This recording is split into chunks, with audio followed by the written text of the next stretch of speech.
Hi everyone, it's Luis again. Listen, today I am making a video because for one, I haven't done one in a while.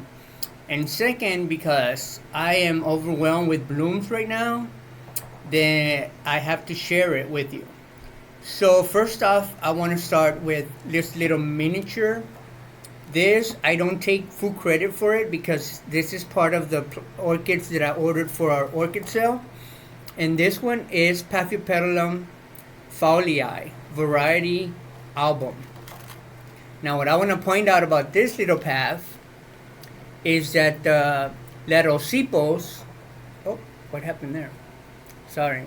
The lateral sepals are not fused in the back. Like most Paph. See how they're split? Most Paph have the lateral sepals fused in the back. So this is one, and it's a miniature compared to this one right here. This is Paph Greyi. You can't really read that, but believe me, it's Paph Greyi. So I'm gonna put this one aside since you already saw that. And this is Greyi. Isn't that nice? It's very pretty. Now, another reason I'm making this video is because Texas is experiencing an extreme heat wave. So I have been busy bringing in my plants. I don't recommend that you leave your orchids if you grow them outside for long periods of time with extreme heat. Anything above 95, it's really pushing it. So I've noticed, I'm going to show you on one of my Paph where I've noticed what looks like some withering, and I think it's in response to the heat because none of the other plants have that, especially right away. Now this one is a Wilsoniana Romance and Firecat. Now this one is one for the orchid sale, so I don't take credit for this, but it is fantastic. Look at this cascading bloom spike. Isn't that nice? It looks just like fire.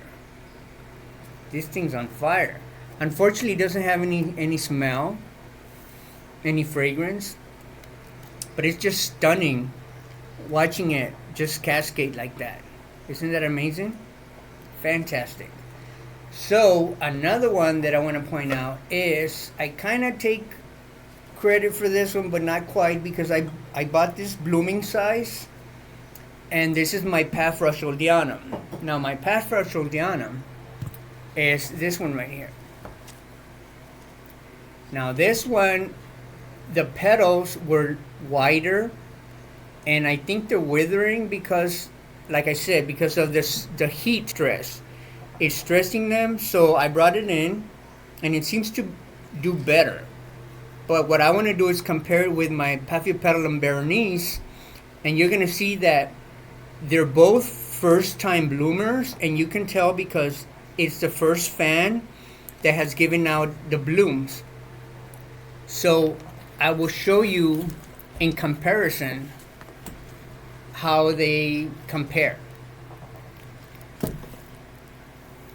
Now, both of them are multifloral, which means, not multifloral. Yes, multiflorals. And this is my Berenice. And this one has 3 flowers.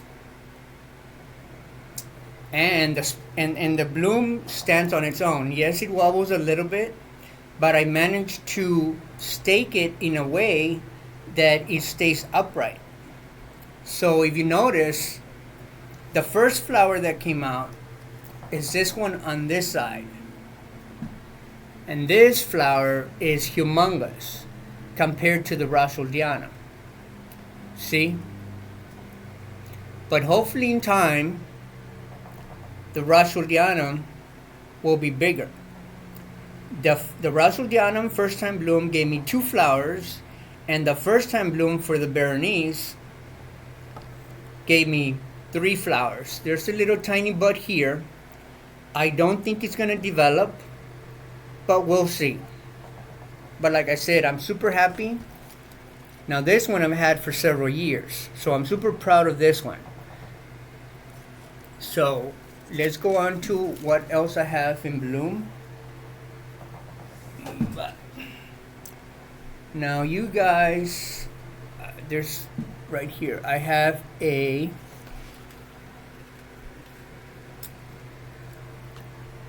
Isoclades Maculata. This is a terrestrial orchid, and it's commonly known in Florida. People don't like it because it seems to have run over and taken over the place. But here in Texas, you don't have it, so it's perfect for me, and it's not a pest. I love the leaves. They're very interesting leaves. And this year it gave me 2 spikes. I believe last year it gave me 4 spikes.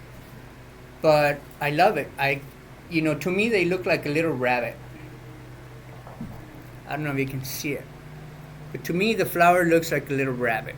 So here, I'll cut one just so you guys can see it.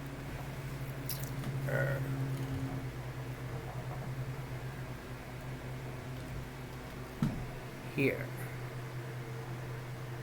To me, it looks like a little rabbit. So there you go. It's late, terribly late. It's late.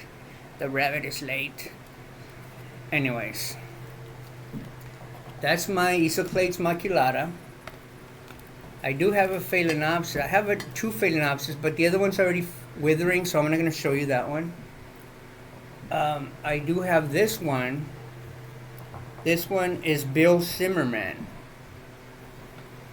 And it has 1, 2, 3, 4, 5, 6 flowers. This is the first time bloom.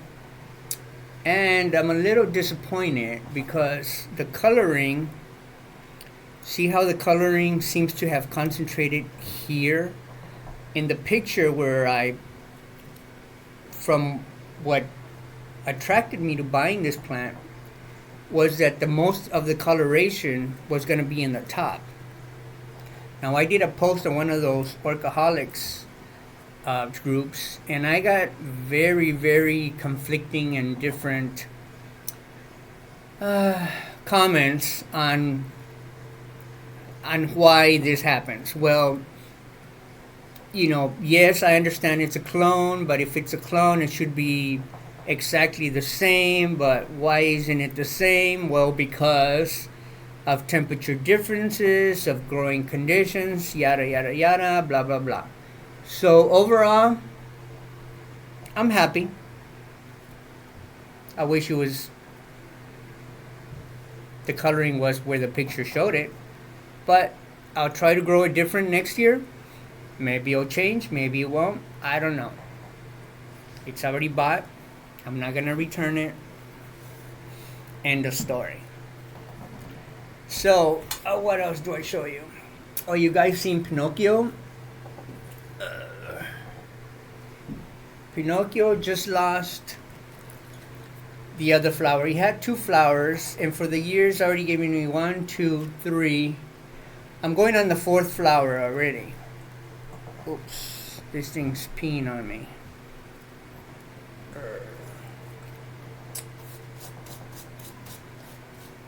Bad path.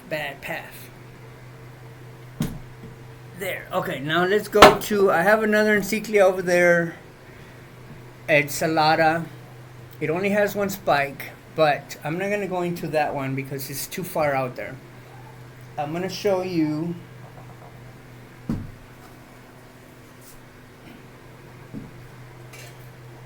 my Vanda. I made a video on this one a while back, and I swear this plant does not fail to bloom for me. It has bloomed every year. 1, 2, 3, 4. For the past 4 or 5 years it has bloomed, and it was outside. Texas heat, water once a week, maybe twice a week if I remember, but it's very, very, very resilient. It just loves to bloom. And of course I cut the little cold damage. Remember when we had the polar vortex? It had some cold damage leaves, so I cut those so it looks a little bit better. So that's my Vanda. Okay. Now I will show you my Encyclia. I don't have a name for this, but oh wait a minute, it does have a tag. Well, it says it's alata, Encyclia alata, but it is completely different. The flower is semi-pendulous, the spike is semi-pendulous compared to the alata. The alata is almost upright. So I made a comparison on here so you can look it up. But isn't this amazing? And to me, it smells like popcorn. You don't think it smells like popcorn, but to me it smells like popcorn. So that's that. And I want to finish off with my Gramatophyllum. And for this one I have to back up. Gramatophyllum right here. Da, da, da, da. This is the second year it has bloomed for me. It's fantastic. I think I got this from Carmela. Fabulous. He loves it here in Texas. It's already giving me a new growth, and I couldn't be happier. Unfortunately, there's no fragrance, but this is just stunning. I mean, look at that. Isn't that amazing? Well, this is all for now. I hope you enjoyed my video. If you have any questions, let me know, and we'll talk to you later. Bye-bye.